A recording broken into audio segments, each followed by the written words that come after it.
Thank you so much for watching this video. We are still on Simple Poetry. Of course, we are going to very quickly present fresh insights into the stages of African experiences, so you'll be able to generate more meaning and have greater understanding of what we explained so far as regards this particular point. The stages of African literature.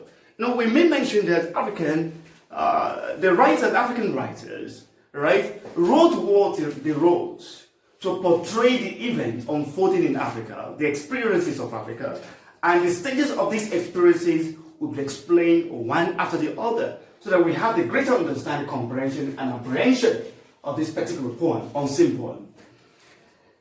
The first stage is nonchalant stage. Now this is a kind of pre-colonial stage.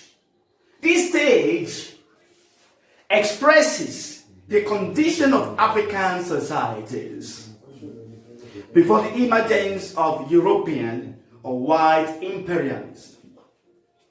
So this stage gives the account of oral tradition, African ritualism, and myth. So this is talking about the first stage, nonchalant stage, talking about pre-colonial experience of African.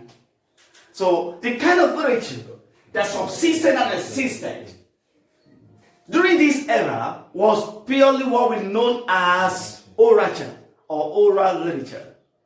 And remember that Africans, we have our own ways of life, our belief system, our cultures, our traditions, and our values system. All these experiences, all these values, way of thinking, portray us typically as Africa, as contrast to European ways of life. So we have our belief system, we have our sophisticated political system, our ideology portray, mirror what we have over the ages, embrace our own customs, our traditions and values. So this is African for you.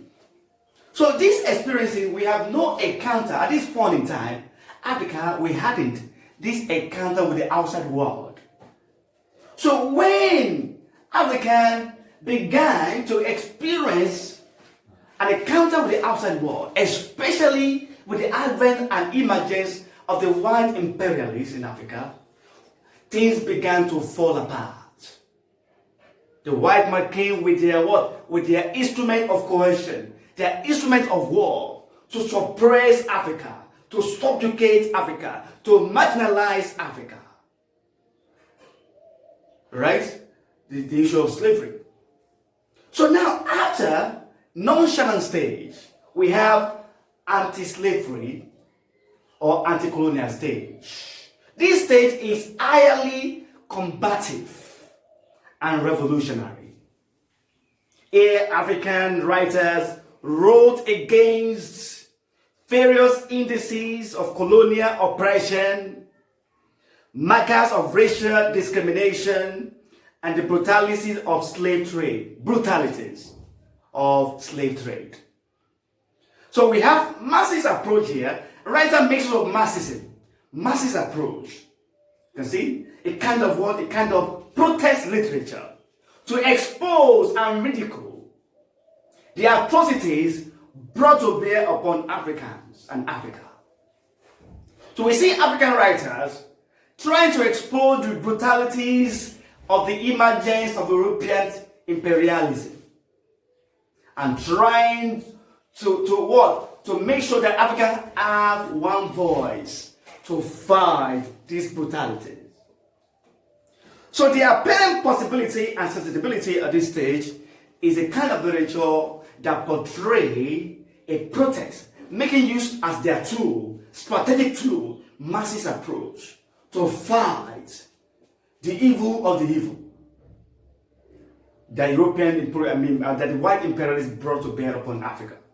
So this is the state. So anti-slavery, anti-colonialists, anti-appetite writers were responses by African writers in form of protest literature against the brutality of slave trade, the controversial structure of colonialism, the colonial projects, the acute consciousness of the early African writers about the prevailing colonial pressures made them to patronize the colonization process, a kind of protest literature.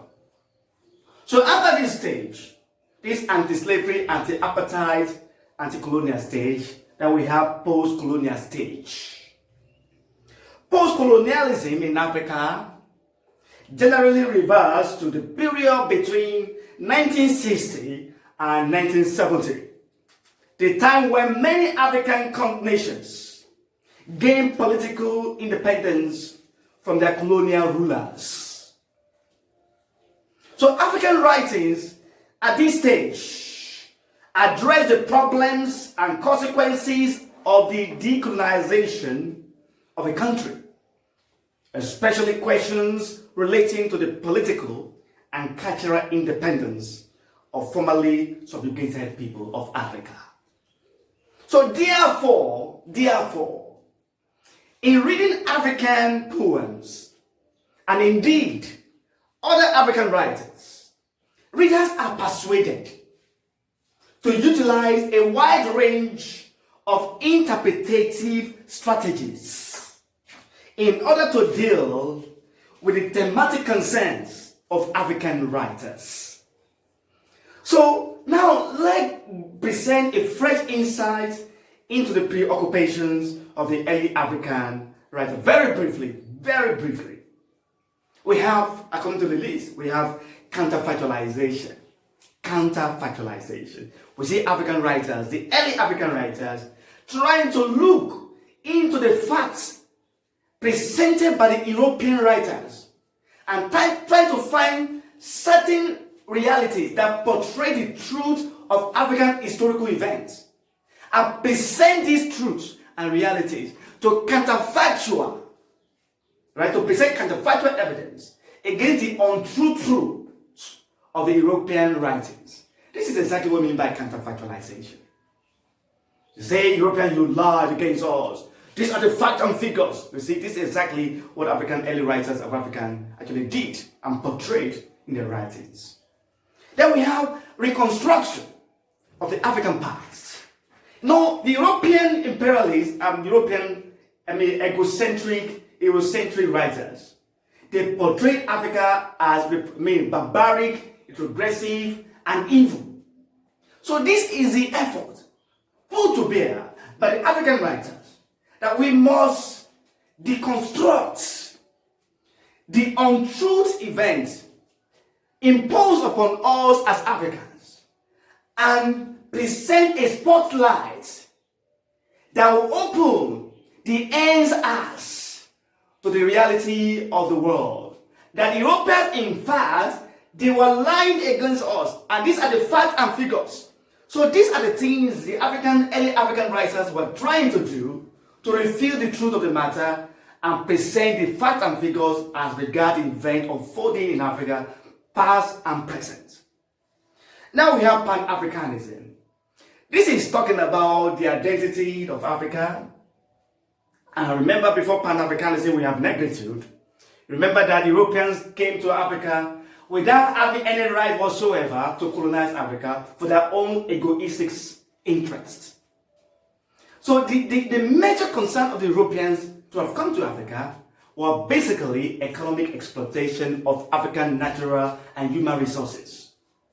So we have African writers on the part of the French colonies. They call their movement negritude, to represent and to present the cases of Africa, the identity of Africa, the consciousness of Africa. That Africans, we must unite. We must see ourselves as one voice. United we stand, but divided we fall. We must see ourselves in one voice to fight the evil of the evil. That is the European brutalities upon the soul of Africa. The same thing we have in the British colonies. They call their own movement Pan-Africanism. So under this movement, we have anti-slavery, anti-colonialist projects, we have anti-apartheid. So the kind of literature that subsumed during this era under the kind of writing embraced by the early African writers were kind of protest literature or Marxist, making use of Marxist approach. So the main thematic concerns of the modern African literature, to go to this now, to start with, are slavery, colonialism, neo-colonialism, apartheid in South Africa, political and economic exploitation, greedy leadership, corruption, ethnic tension, religious and cultural suppression, contemporary and post-independence themes. And there is no way we begin to talk about the present without necessarily laying particular emphasis to a close connection between history of imaginative literature in Africa and historical events in Africa. This is exactly what we are talking about. I want to believe this will go a long way in sharpening the horizon of your greater understanding and apprehension and comprehension of what we talked about so far as regards unseen poetry. This is just a kind of background to give you a fresh insight into how you will be able to analyze and generate meaning as regards the event unfolding in Africa, and to bring this to bear on what we have talked about, the unseen poem already. The title of the poem, once again, if you want to tell me, you can say in your presence. The title of the poem. Thank you so much for watching, and thank you so much for listening. Of course, you can subscribe to our online lecture and make your comments, and make sure you share our videos so that all and sundry can see this. Thank you so much for watching once again. My name is Mr. Tunji Ibrahim. Bye for now.